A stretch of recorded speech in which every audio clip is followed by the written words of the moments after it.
You're scaring people. Do you really want to scare your own people this much? He talks about homegrowns are next. I mean, people are scared, not just illegal immigrants, and a lot of them are working. I live in L.A. They're the only people here who do work. So here's what you don't know. First of all, President Trump has promised we're going to concentrate on public safety threats and national security threats, right? And the data shows it. Every morning I look at 22 pages of data. The last time I looked at the data was the day before yesterday. 70% of everybody we're arresting is a criminal. 70%. Who's the other 30%? A lot of them are national security threats. We've arrested thousands of national security threats. Most of them don't have criminal histories because they're laying low to do their dirty deed down the road. That's political commentator and wealthy celebrity Bill Maher, clearly worried about losing his personal comfort and cheap labor. He tried to guilt-trip Americans into supporting mass amnesty by throwing out emotional arguments. But Tom Homan quickly shut him down with hard facts. Once you strip away the noise, all that virtue signaling doesn't hold up against reality.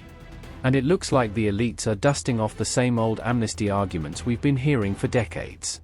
Whenever Democrats run out of real solutions, they fall back on emotions and completely ignore the damage their policies cause.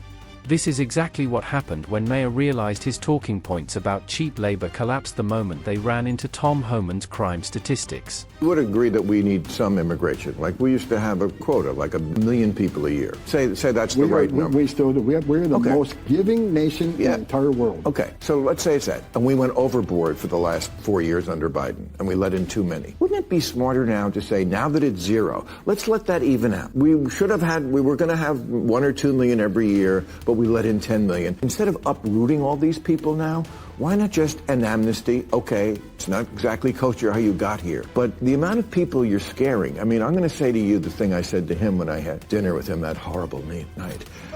And, they hated it that I reported it honestly, that he does listen. And he looks you in the eye. And he not got mad one time when we were arguing about anything. But anything I contradicted him. But let me get to the point, though. If you want to send a message to the whole world, cross the border illegally, it's a crime, but it's okay. Have due process, get order removed by an immigration judge, don't leave, it's okay. Just don't commit another crime, you're good to go. If that's the message we send to the whole world, people are going to keep coming. And let me tell you something, illegal immigration is not a victimless crime. But Tom, the reason I am who I am, I've talked and got on my knees and talked to 9-year-old little girls who were raped by multiple members of a cartel just for passing her across the river. I stood in back of a tractor trailer with 19 dead people who baked to death. I ran out of Operation Ice Storm in Phoenix, Arizona, where smuggling organizations were ripping each other's off because the smuggled people were worth more money than dope. So they go to the house and rip each other off. They call a relative up and say, I have your brother here. You owe us $25,000. They say, no, we agreed on 10. Well, now it's $25,000. You pay it or I kill him. And they did. Bodies are piling up. They actually called relatives and tortured their son or their brother because they didn't pay the fees. What I'm saying is, that's what you have to show. There's consequences. Because if you send a message, there's no consequences, and you want to reward illegal behavior, that's not going to stop. Right. And I get all that. And for all that, I thank you for your service.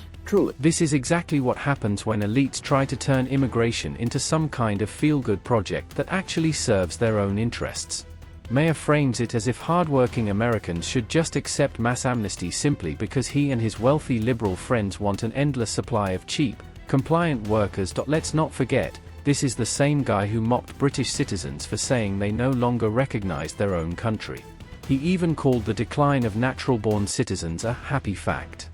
That alone shows he doesn't really understand culture, or even what a country is supposed to be. Americans never agreed to live in a permanent servant economy.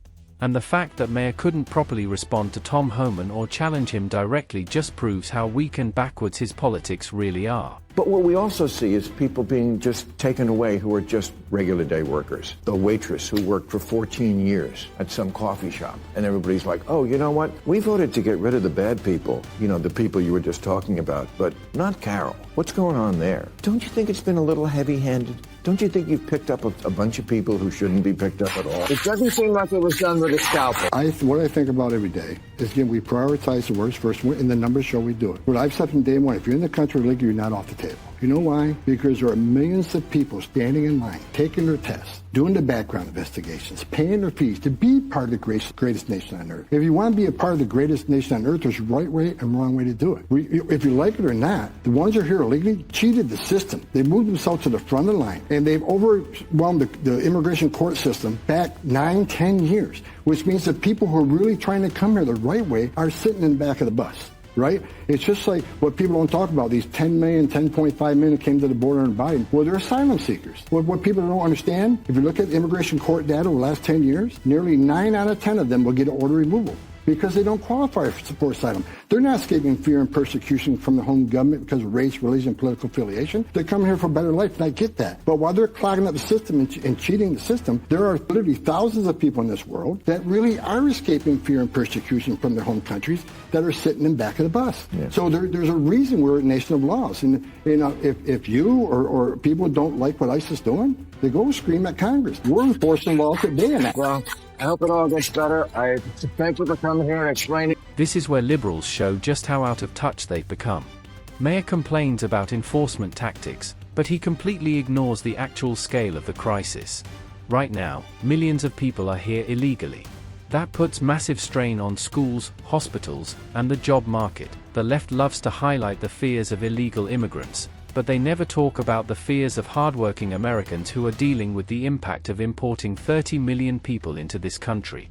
On top of that, they go out of their way to paint ICE as villains, while ignoring the fact that armed Antifa mobs have shut down facilities. Activists are openly training militias to fight agents, and, recently, there was even a fatal attack from a deranged liberal who wrote anti-ICE slogans on his ammunition. Call me crazy, but that's not compassion, that's chaos. Americans deserve safety, stability, and a labor market that actually works for them, not open borders and threats of violence. But what do you think? Should America give in to elite demands for mass amnesty just because Trump makes some people uncomfortable? Let me know your thoughts in the comments. And if you enjoyed this video, make sure to like and subscribe to the channel, it really helps us out. Thanks for watching.